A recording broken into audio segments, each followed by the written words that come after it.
operators and a newly reworked map. The defender bringing the heat is Goyo, who can use his Vulcan shields to create strategic cover points, deny entry to the attacking team, and serve up the occasional operator flambe. The attacker rising to the challenge is Amaru. Her Gara hook can quickly zip her up to rooftops, exterior windows, open hatches, and skylights. We've got the details you need to know about the new operators, as well as a tour of the newly reworked Canal map. First up is Goyo. This operator from Mexico's FES unit is a savvy tactician who can rapidly deploy his Vulcan shields to stymie incoming attackers. The Vulcan shield shares all the attributes of a deployable shield, including the new look and the new Snap to Doorways feature, but the Vulcan shield has a surprise.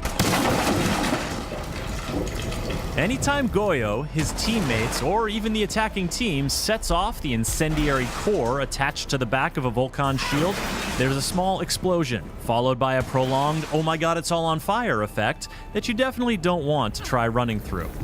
The explosion can be triggered by damaging the core directly or destroying the shield entirely, so Goyo doesn't necessarily have to stick around and be the one to set it off. In fact, this medium speed, medium armor operator can be quite deadly while either roaming with his Vector 45 ACP or hunkering down with the TC-SG-12 shotgun.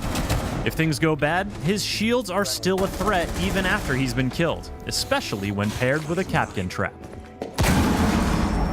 But the threat goes both ways. While Thatcher's EMP grenades and Twitch's drone can't disable the incendiary core, and IQ can't detect it, the Vulcan shield is still a deployable shield at heart, meaning it can be destroyed, and the explosion triggered by a frag grenade. Or Ash's breaching round. You could also use Zophia's impact grenade, or Sledge's hammer. This is fine. On top of that, anyone with a clear line of sight to the incendiary core can set it off, meaning a poorly placed Vulcan shield can work against the defending team.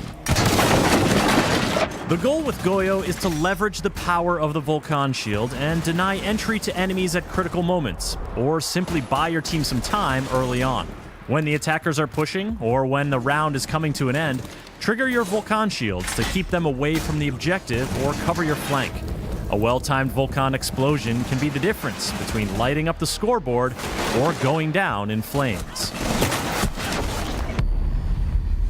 While Goyo seeks to impede the movement of his enemies, the Peruvian attacker Amaru can get around the map like no operator before. This is her Gara hook, and it lets her zip to any repellable ledge or window to quickly position herself where defenders aren't expecting her to be. And once she's inside the building, the Gara hook lets her travel up through open hatches and skylights. That's a first for Rainbow Six Siege, and defenders will have to adjust their strategy accordingly or pay the price. When it comes to choosing your destination, the Gara hook makes it easy, clearly showing what it can or could grapple to. You can't grapple to something that's too far away or too far below your position, but you can use the hook for horizontal traversal, as long as you're entering a window. Once inside a building, you can't target anything but open hatches and skylights.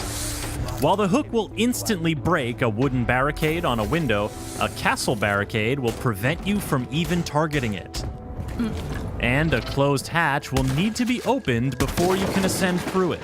Amaru's Supernova or ITA-12S shotguns will come in handy if defenders leave those hatches unreinforced. This makes Gara hook entry a bit noisy, so team communication and good droning are all the more valuable.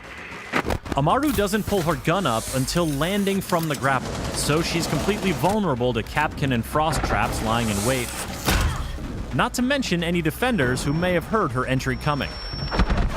Operators who can give her a quick buff, like Finka, or use their gadgets to distract defenders, like Ying or Dokebi, are strong pairings for Amaru. But with medium speed, medium armor, and a G8A1 LMG in her hands, Amaru is a well-rounded and very mobile force to be reckoned with. All this action has been taking place on the newly reworked Canal map. The map is still split between two buildings, but an additional bridge has been added to increase building-to-building movement options. There are fewer windows around objective sites, and the rooftops have been reconfigured to make runouts more risky.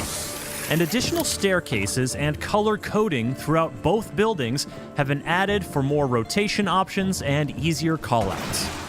The reworked canal map will be free for all players when Operation Ember Rise launches. The two new operators, Goyo and Amaru, will be immediately available for Year 4 pass holders, and all other players can unlock them 7 days later with Renown or R6 credits. For more on Rainbow Six Siege, subscribe to this channel and visit us at news.ubisoft.com.